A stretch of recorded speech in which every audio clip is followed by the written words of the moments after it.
भगवान श्री राम के जीवन की कुछ रोचक बातें। श्री राम ब्रह्मा जी के पुत्र दरीची, दरीची के पुत्र महर्षि कुर्म कश्यप के वंश से जो सूर्य वंश हुआ, उसी के इक्ष्वा कुल में श्री राम का जन्म हुआ। इन्हें रामचंद्र भी कहते हैं। रामायण के अनुसार महाराज दशरथ और रानी कौशल्या के सबसे बड़े पुत्र सीता के पति व लक्ष्मण, भरत तथा शत्रुघ्न के भ्राता थे।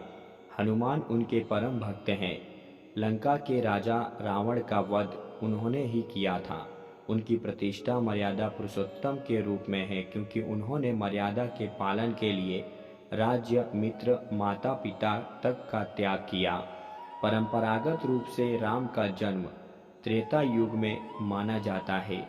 ब्राह्मण हिंदू धर्म शास्त्रों में, विशेषतः पौराणिक साहित्य में उपलब्ध आंकड़ों के अनुसार एक चतुर्युगी में 43,20,000 वर्ष होते हैं, जिनमें कलयुग के 4,32,000 वर्ष तथा द्वापर के 8,64,000 वर्ष होते हैं।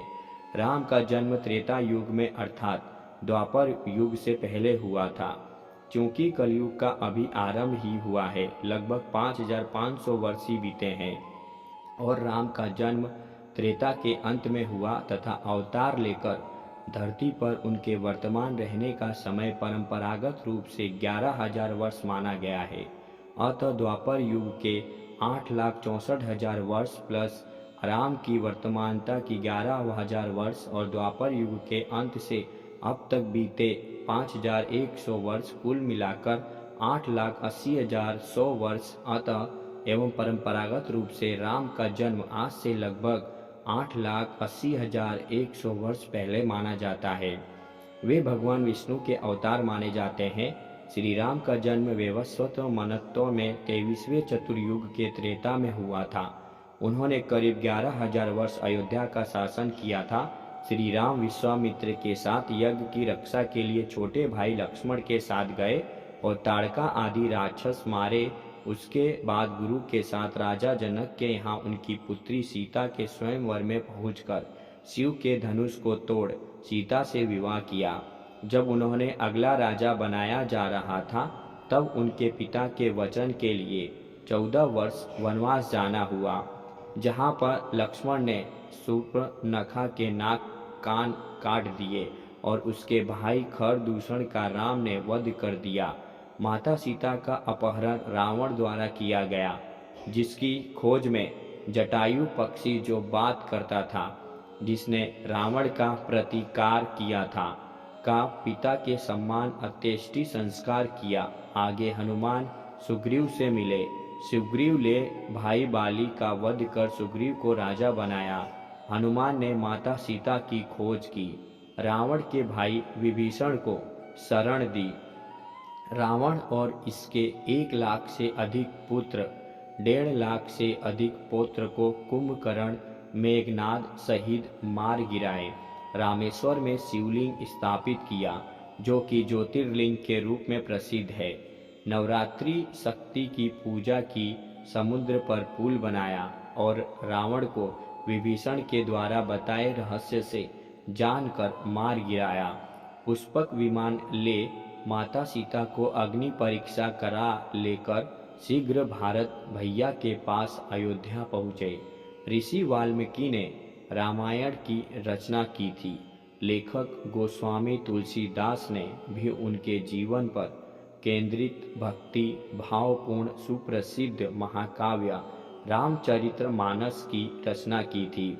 इन दोनों के अतिरिक्त अन्य भारतीय भाषाओं में भी रामायण की रचनाएं बहुत हुई हैं, जो काफ़ी प्रसिद्ध भी हैं।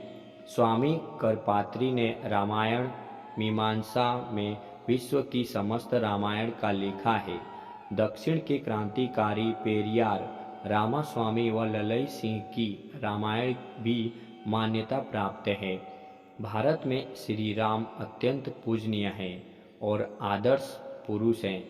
विश्व के कई देशों में भी श्री राम आदर्श के रूप में पूजे जाते हैं, जैसे नेपाल, थाईलैंड, इंडोनेशिया आदि।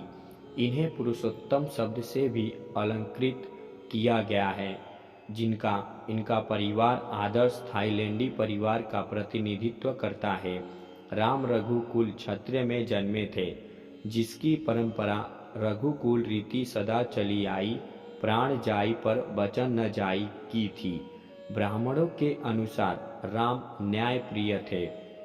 उन्होंने बहुत अच्छा शासन किया, इसीलिए लोग आज भी अच्छे शासन को राम राज्य की उपमा देते हैं। इनके दो पुत्रों कुश व लव ने इनके राज्यों अयोध्या और कौशलपुर को संभाला। वैदिक धर्म के कई त्यौहार जैसे दशहरा, रामनवमी और दीपावली श्री राम की वन कथा से जुड़े हुए हैं। रामायण भारतीयों के मन में बसता आया है और आज भी उनके हृदयों में इसका भाव निहित है।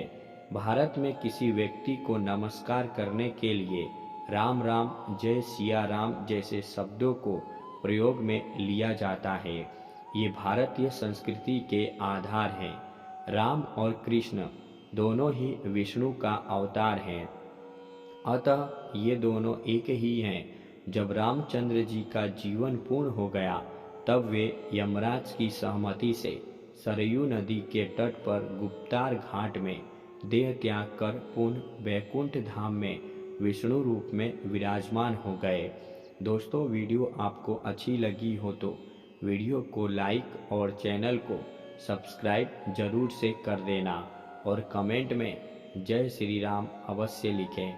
फिर मिलते हैं एक नई वीडियो के साथ। धन्यवाद।